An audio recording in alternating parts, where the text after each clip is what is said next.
Hello hi friends, आप सभी को हमारी तरफ से नमस्कार। एकेडमिक मैथ सोर्स में आप सभी का स्वागत है। आज हम आपके लिए एक बहुत ही अच्छा क्वेश्चन लाया है। आपने बहुत ही पहले इसको देखा भी होगा, पढ़ा भी होगा। बहुत इजी क्वेश्चन है, लेकिन हम आपको क्वेश्चन को इजी और डिफ़िकल्ट नहीं बताएंगे। हम आपको ये बताएंगे कि किसी भी क्वेश्चन को कितने जल्दी विद इन टाइम सॉल्व किया जा सकता है, क्योंकि हमारे वनडे एग्ज़ाम में ये ज़्यादातर देखा जाता है कि क्वेश्चन तो सभी को आते हैं, सभी क्वेश्चन को सॉल्व कर लेते हैं, बट टाइम के पहले क्वेश्चन को न सॉल्व करने की वजह से हम लोग अपने सिलेक्शन से दूर हो जाते हैं। तो आइए हम लोग इस तरह से अपनी तैयारी करेंगे कि टाइम के साथ साथ हम अपने क्वेश्चन पेपर को भी सॉल्व कर सकें। तो स्क्रीन पे क्वेश्चन है, आप सभी लोग पढ़िए, उसको सॉल्व करने का प्रयास करिए। हम 1 मिनट का समय देते हैं आपको। वैसे तो ये विद इन 10 सेकेंड में हो जाना चाहिए, फिलहाल अब हम 1 मिनट देते हैं। क्वेश्चन है कि यदि किसी आयत की लंबाई 25% बढ़ जाए और चौड़ाई 20% घट जाए तो आयत के क्षेत्रफल में निम्न में से कौन सा परिवर्तन हो जाएगा। वनडे एग्जाम के बच्चे तो इतने तेज तर्राक होते हैं कि अभी तुरंत इसका को आंसर आना शुरू हो जाएगा। अगर आप फार्मूला लगाएंगे तो 1 मिनट क्या, कम से कम 2.5 मिनट लग जाएंगे और फिर भी सस्पेंशन बना रहेगा। इसका आंसर आएगा अपरिवर्तन। दैट्स मीन उसके क्षेत्रफल में किसी प्रकार का कोई भी चेंजिंग नहीं होगा। देखिए, हम आपको दोनों मेथड बताएंगे, टाइम टेकन जिसमें लगता है वो भी, और जिसमें टाइम नहीं लगता है वो भी। हमने एक फार्मूला पढ़ा होगा, यदि किसी प्रकार के 2 वेरिएबल दिए हुए हैं और उनमें एक में इंक्रीमेंट और एक में डिक्रीमेंट होता है, तो उसका फार्मूला जो होता है हमने पढ़ा हुआ है एस.डी. यादव की बुक में, और ढेर सारी इसमें किताबें सभी में ही फार्मूला मिलती हैं ज़्यादातर।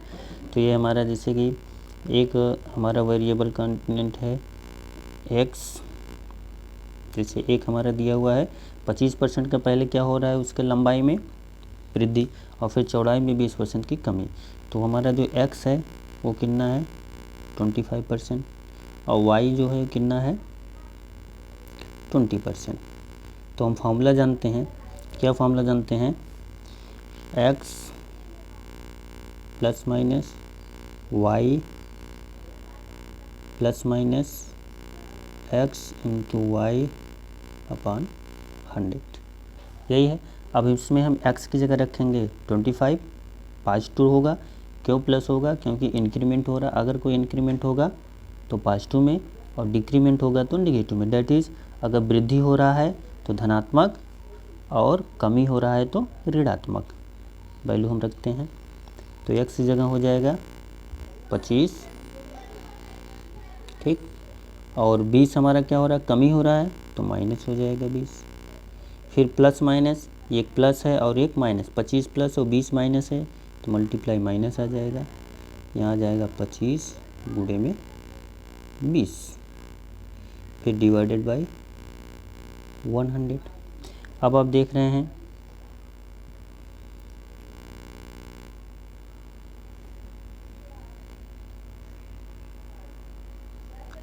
अब आप इसको जो सॉल्व करिए, 25 में से जो 20 घट जाएगा कितना बचेगा यहाँ पे 5, और इसको हम डिवाइड कर देंगे 25 से, इसको डिवाइड कर दिए कितना आ गया 4, और 4 से हम 20 की डिवाइड कर देंगे कितना आ जाएगा 5।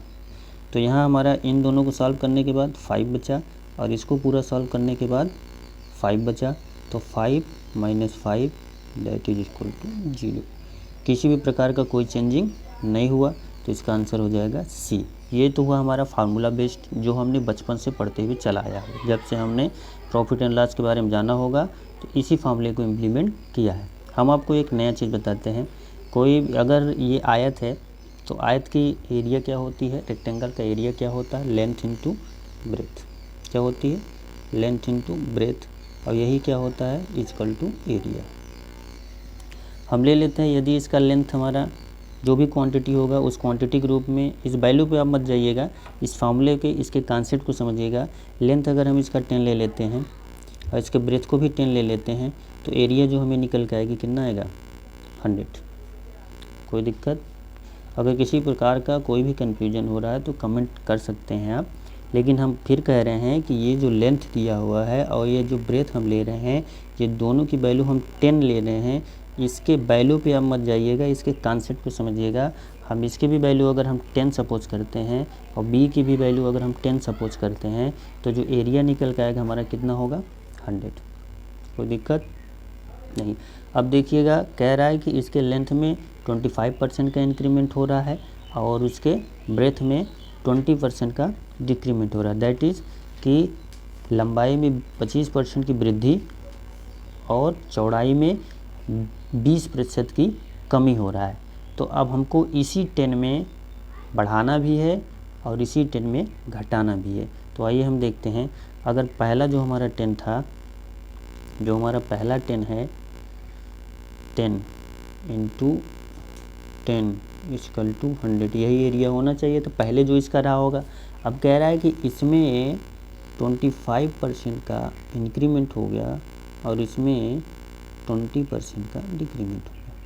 जब इसमें 25% का हमें इंक्रीज करेंगे, 25% इसमें बढ़ाएंगे तो ये बढ़ के हो जाएगा 12.5, और जब इसमें 20% की कमी करेंगे तो ये घट के हो जाएगा 8।